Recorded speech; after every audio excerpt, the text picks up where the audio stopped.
अन्नपुर नाम के एक गांव में शादी चल रही होती है। वाह, मजा आ गया फूफा जी। शादी में क्या खाना बना है, बाराती तो उंगलियां चाटते रह जाएंगे। हाँ, तुमने सही कहा, पनीर की सब्जी का तो कोई जवाब ही नहीं। दूसरी तरफ पंडित जी फेरों की तैयारी कर रहे होते हैं कि तभी वहाँ एक चुड़ैल आ जाती है। अरे मर गया रे, ये चुड़ैल यहाँ क्या कर रही है? अरे दिवाकर जी, ये आपकी कौन सी रिश्तेदार है? अरे मुझे क्या पता, क्यों भाग्यवान, कहीं ये तुम्हारे मायके से तो नहीं आई है?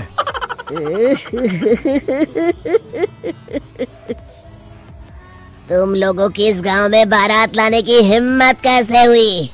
मेरे रहते इस गांव में किसी की शादी नहीं हो सकती। अब तुम लोग देखो मैं क्या करती हूँ।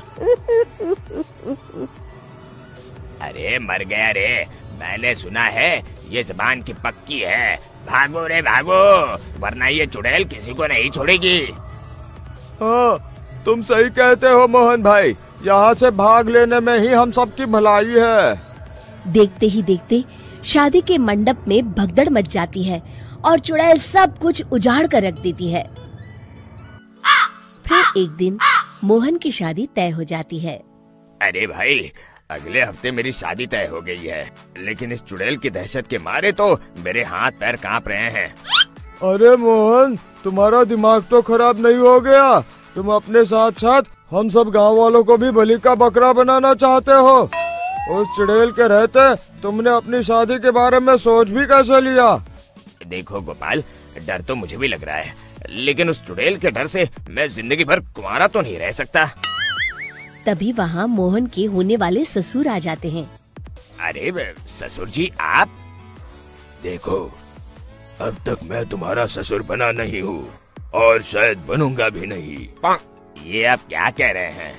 मैंने तो शादी का कोड भी सिलवा लिया है। मैं अपनी बेटी की शादी किसी अच्छे गांव में कराना चाहता हूँ। तुम्हारा गांव तो भूतिया गांव है। मैं तो क्या, अब तो कोई भी अपनी लड़की इस गांव वालों को नहीं देगा। इस तरह चुड़ैल के डर से उस गांव में किसी की भी शादी नहीं हो पाती। फिर एक दिन गांव के जमींदार अपनी बेटी की शादी करने का विचार करते हैं, लेकिन चुड़ैल के डर से उनकी भी हिम्मत जवाब दे देती है।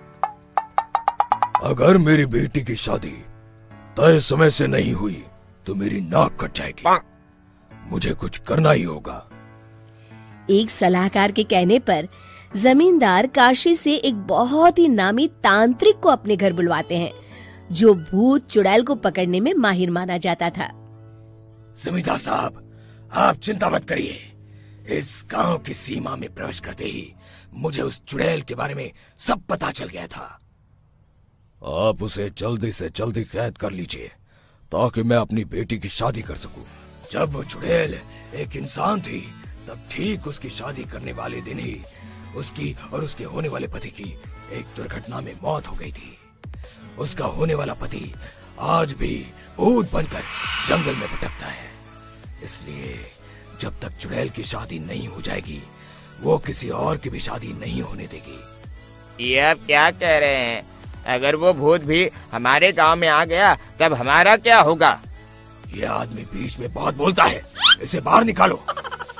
उसके बाद तांत्रिक बताते हैं कि अगर उस भूत के साथ चुड़ैल की शादी करा दी जाए तो वो चुड़ैल हमेशा हमेशा के लिए उस गांव को छोड़कर चली जाएगी। जमींदार साहब, आप अपनी बेटी की शादी की तैयारी शुरू कर दीजिए।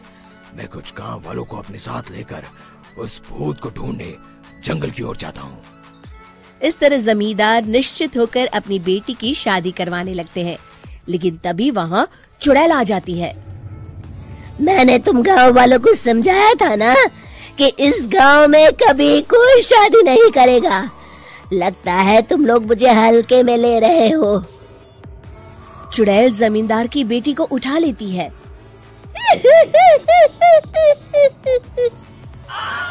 अब देखती हूँ बिना दुल्हन के तुम लोग शादी कैसे करोगे।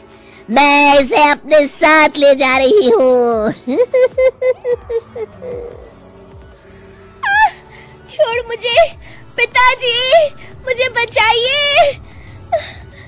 अरे कोई मेरी बेटी को बचाओ। तभी तांत्रिक उस भूत को लेकर वहाँ पहुँचता है। अरे भाग्यवान, रुको, इन मासूमों को परेशान मत करो, मैं आ गया हूँ, अब तुम मेरे साथ चलो। चुड़ैल बहुत खुश हो जाती है। आप आ गए, चलिए अब हम मंदिर में चलकर शादी कर लेते हैं। अरे अरे अरे अरे, ये क्या कह रही हो? मंदिर में जाके दोबारा मरना है क्या? चलो, आज से हम जंगल में रहेंगे। चुड़ैल चली गई, अब मेरी शादी हो जाएगी। इस तरह सभी गांव वाले खुशी से झूमने लगते हैं।